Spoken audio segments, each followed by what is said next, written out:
Well? She does seem rather masculine. What? Mrs. White. Masculine? No, I don't think so. She almost smells male, too. I'd appreciate if we kept on task, eh? Yes. Okay. Well? Well, what? Well, what do you think? Lots of things.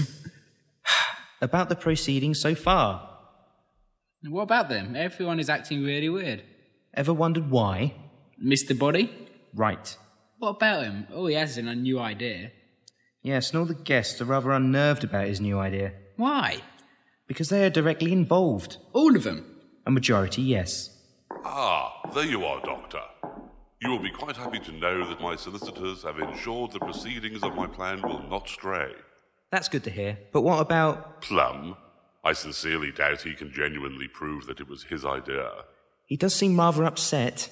I'm sure it's just a mask. He is pretending. I'm not so sure. Well, I can't argue with the doctor. I will look into the matter. But I have other things in mind at the moment. Very well, Mr. Boddy. Must dash things to do. Why does everyone want to kill me? Oh, my word! Oh, dear! What's going on? Oh, dear!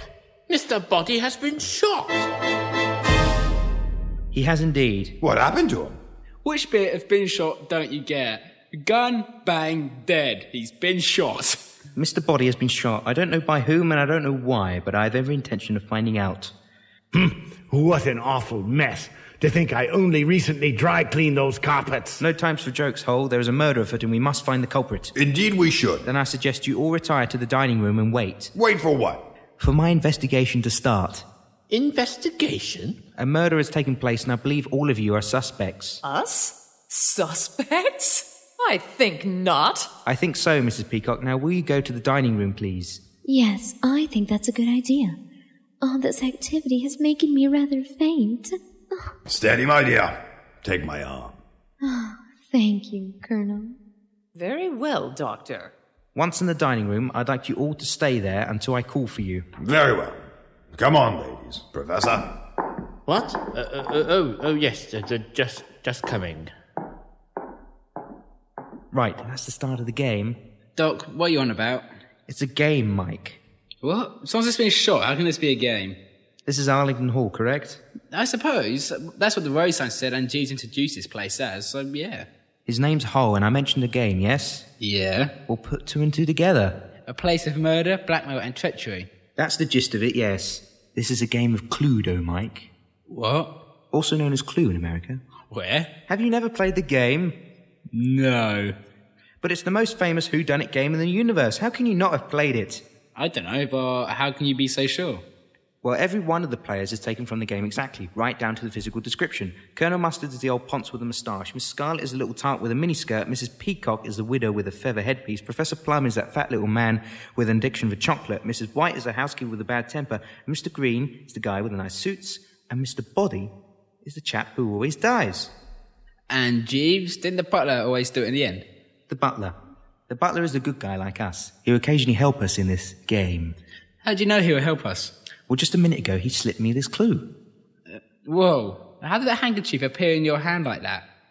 As I said, this is a game and the butler just handed it to me.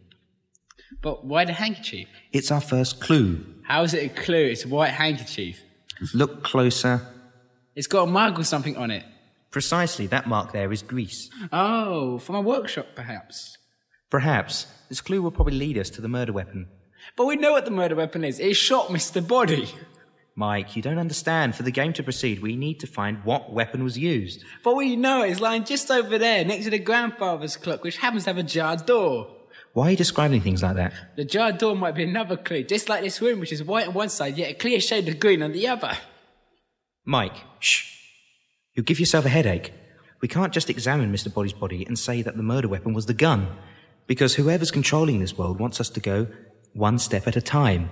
Right, okay. You see, everyone except the butler and Mr. Boddy, obviously because he's dead, is a suspect. Right. Which means we get to play detective and interrogate them.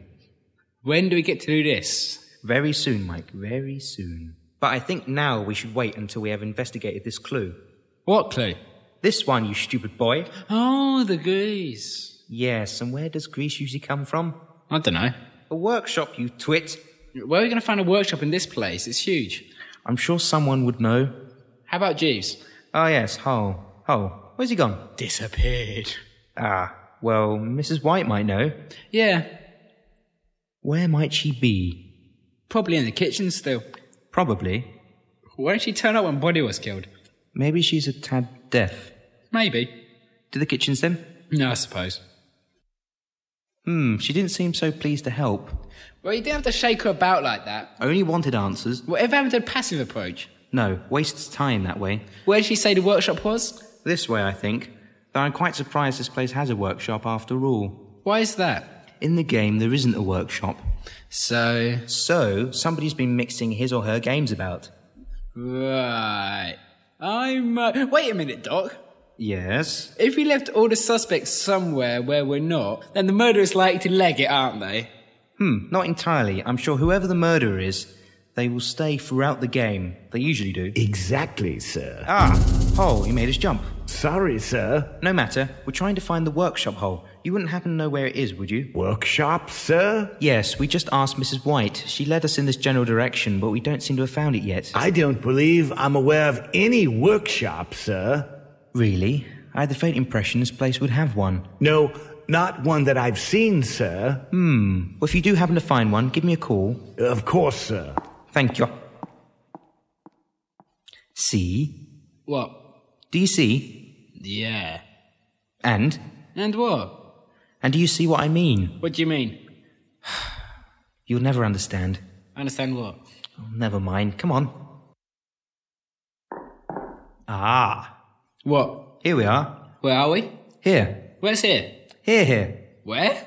The workshop. Oh! Yes. We're here in the Arlington Hall workshop. I thought the butler said there wasn't one. He did. Well, at least you were listening for once. Well, anyway, as this is a game, there are bound to be characters in the game who deceive and tell lies to their investigators. Who happened to be us. Yes, who happen to be us. But the butler is meant to help us, you said earlier. But I'm sure including the butler must be allowed to deceive us as well. This is a fair game. So why in the workshop again? Remember this clue? The handkerchief with some grease on it. Yeah. Well, this is what we're here for. This grease has obviously come from something... Greasy? Well done. Yes, greasy, and anything greasy is bound to be found in the workshop, right? Not always. Are you doubting my logic? Yes, I always do. You just never pay attention. I had noticed. Well, anyway, look about and find something greasy, okay? Okay, then. What are we looking for exactly? Something from which this grease came. What? Find something with grease on it. Right. I'm Mike. I have no idea what I'm looking for. In this game, there are several weapons. The knife, the lead pipe, the gun, the candlestick, the rope, and the wrench. Isn't that the spanner? Well, it's wrench in the American version. Right. Where's America again? And in every game of Cluedo, one of those weapons is used to kill poor Mr. Boddy. Why does Mr. Boddy always die anyway? Not sure. Whoever made the game obviously doesn't like the character. Yeah. Check those shelves above you. What shelves? Those ones above you. What? Well done, Mike. Drawing attention to us again. It wasn't my fault. You brought the shelves down. I didn't touch them. Oh, never mind. Just get up off the floor, you stupid boy. Give me your hand then. Hello, what's this? What? A book. Yeah, whatever, Doc. Now get me up. It's called Cluedo. Mike, do you realise what this is? No, if I were you, I'd realise your companion is still on the floor and needs help getting up. It's the whole game. It's the whole game as a story in a book. Doctor? What? There you are. Ah! Oh, would you please stop doing that? You have wandered into a restricted area, sir. I'm investigating. I'm allowed, aren't I? No. Shame. I've just found all the answers I need. I'll take that, thank you. Excuse me, but I need that to finish my investigation. I'm afraid not, sir. I will have to ask you and your companion to join the other guests in the dining room. Fair enough. Come on, Mike. Thank goodness. Get me up. Here, take my hand. Thanks. To the dining room it is. Ah, finally! Pardon? Is your investigation over? Or are you going to make us wait longer? Well, it does seem to be pretty much over, I'm afraid. Thank goodness. It has been most unpleasant. Yes, you're not the type to wait for things, are you, Miss Scarlett? You like things to happen when you want them to, don't you? Oh, Doctor, do I detect some unpleasantness? Probably. I think it's time we all had a little chat, wouldn't you agree, Mike? I have reason to believe, under the watchful and observant eyes of both my companion and myself, that one of us is a murderer.